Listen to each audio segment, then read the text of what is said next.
Hello students, तो आज की वीडियो में हम लोग क्या डिस्कस करने जा रहे हैं कि इस टाइम पे हम घर पे हैं, ठीक है।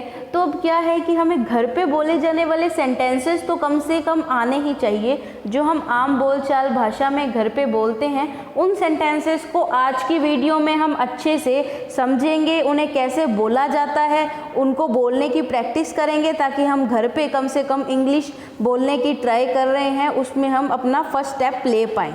ठीक है स्टूडेंट्स, तो स्टार्ट करते हैं। तो देखिए स्टूडेंट्स, अगर आप लोग अपनी फैमिली के साथ टीवी वगैरह देख रहे हैं तो अब आप सारे बैठे हैं टीवी देख रहे हैं, ठीक है। तो आपसे क्या किसी ने बोल दिया कि प्लीज़ जो टेलीविज़न की जो वॉल्यूम है उसे इंक्रीज़ कर दो, ठीक है, आवाज़ बढ़ा दो। तो हम इसे इंग्लिश में कैसे बोलेंगे? तो हम इसे बोलेंगे इंक्रीज़ द वॉल्यूम। क्या बोलेंगे? या तो इंक्रीज़ द वॉल्यूम या फिर हम बोल सकते हैं टर्न द वॉल्यूम अप। क्या बोल सकते हैं? Turn the volume up. तो इसी टाइप के जो सेंटेंसेस हैं हम आज डिस्कस करने जा रहे हैं। तो पहले स्टार्ट करते हैं हम ऐसे कुछ सेंटेंसेस, ठीक है। तो देखिए सबसे पहले जो हमारा सोर्स आता है वो है अलमीरा, ठीक है। अलमीरा से रिलेटेड जो भी सेंटेंसेस हमें घर पे बोलने होते हैं उनके बारे में हम डिस्कस करते हैं। तो देखिए अलमीरा पे क्या सेंटेंसेस पूछे जा सकते हैं। या तो हमें हमारे पेरेंट्स क्या कहेंगे कि अलमीरा को क्या कर दो, खोल दो, या फिर अलमीरा खोलो। तो हमें क्या बोलना है इंग्लिश में? इसे हमें बोलना है ओपन द अलमीरा, ठीक है। क्या बोलना है? ओपन द अलमीरा, ठीक है। या फिर हमें ये बोलेंगे हमारे पेरेंट्स की अलमीरा को आधा खुला रखो। तो इसे हम इंग्लिश में क्या बोलेंगे? तो इंग्लिश में हम इसे बोलेंगे कीप द अलमीरा हाफ ओपन, ठीक है। या तो हाफ ओपन बोल सकते हैं या फिर क्या बोल सकते हैं? कीप द अलमीरा अजार, ठीक है। जो अजार होता है उसका भी क्या मतलब होता है? आधा खुला हुआ ही उसका मीनिंग होता है। तो इस टाइप के जो सेंटेंसेस है जो हम रोज़ यूज़ करते हैं आज से हमें इंग्लिश में बोलने हैं।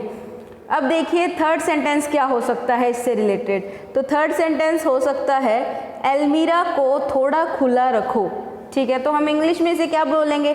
थोड़े को हम हमेशा बोलते हैं या तो पार्शली बोलते हैं या फिर स्लाइटली बोलते हैं। अब इसे एक इंग्लिश सेंटेंस में कैसे फ्रेम करना है? तो ऐसे करना है कीप द अलमीरा स्लाइटली ओपन या फिर कीप द अलमीरा पार्शली ओपन। क्लियर हुआ? मूव करते हैं हम हमारे नेक्स्ट पे। अब देखिए अलमीरा की बात हो गई। अब घर पे हमारे दरवाजे, खिड़कियाँ, डोर, विंडो बहुत होते हैं। अब उनके साथ हमें कैसे, अगर हमसे कोई कह दे कि क्लोज़ कर दो विंडो को, ठीक है, डोर को क्लोज़ कर दो, तो हमें क्या क्या सेंटेंसेस बोले जा सकते हैं उनकी प्रैक्टिस भी कर लेते हैं। तो क्या बोल देंगे? ओपन द डोर, ठीक है। अगर कोई हमें बोले दरवाज़ा खोलो तो सिंपली हमें क्या करना है? Open the door. सेकंड हमें ये बोला जा सकता है कि जैसे अगर कोई इम्पोर्टेंट वर्क कर रहे हैं हम या फिर, तो हम क्या बोलते हैं कि दरवाजे को आधा खुला रखो। क्या बोलते हैं? दरवाजे को आधा खुला रखो। तो इंग्लिश में हमें आज से क्या बोलना है? Keep the door half open. क्या बोलना है? Keep the door half open. Next हमें ये बोला जा सकता है कि दरवाजे को पूरा खोल दो। तो हमें क्या बोलना है उनको इंग्लिश में? Keep the door fully open. क्या है?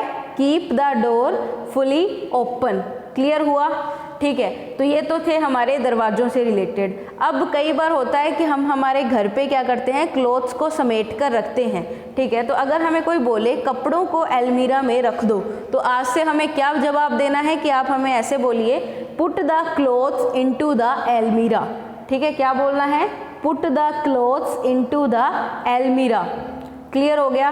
ठीक है। और फिर हम क्या करते हैं? यूजुअली आजकल हम सब घर पे हैं तो क्या कपड़े इधर उधर कहीं भी रख देते हैं। तो हमें हमारे पेरेंट्स क्या बोलना चाहते हैं कि कपड़े ठीक से रखो, इधर उधर मत बिखेरो। तो इसे इंग्लिश में कैसे बोलेंगे वो सीख लो आज। Keep the clothes properly, don't mess up. Don't mess up का यहाँ मतलब है उधर मत बिखेरो, इधर उधर मत बिखेरो। इसका मतलब होता है डोंट मैस अप।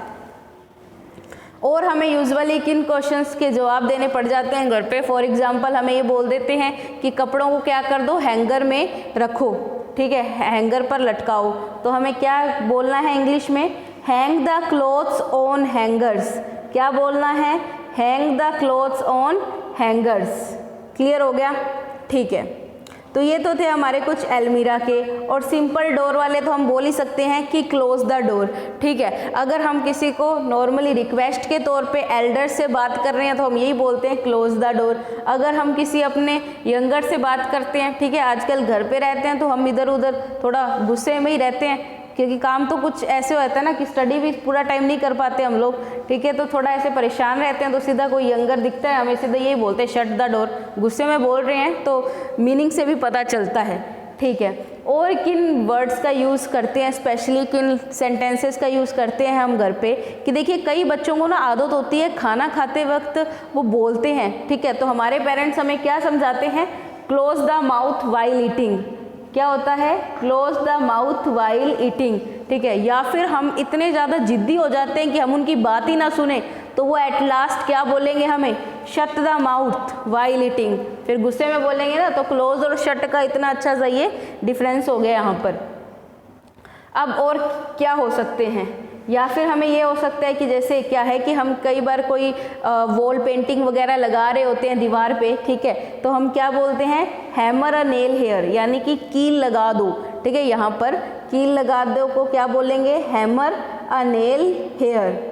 ठीक है, तो इतना आपको क्लियर हुआ। और सबसे ज़्यादा हम ऑनलाइन क्लासेस कहाँ पर लगाते हैं, मोबाइल फ़ोन में लगाते हैं। ठीक है, अब मोबाइल फ़ोन में जब हम ऑनलाइन क्लासेस लगाते हैं तो हमें कई बार हमारा फ़ोन जो है चार्ज नहीं होता, तो हम क्या करते हैं, हम ये बोलते हैं ना मम्मा को, I can't find my charger. तो आज से इसी सेंटेंस को हमें इंग्लिश में बोलना है। ठीक है, तो आपको क्लियर हुआ होगा। अब और भी इस टाइप से सेंटेंसेस तो बहुत हैं स्टूडेंट्स।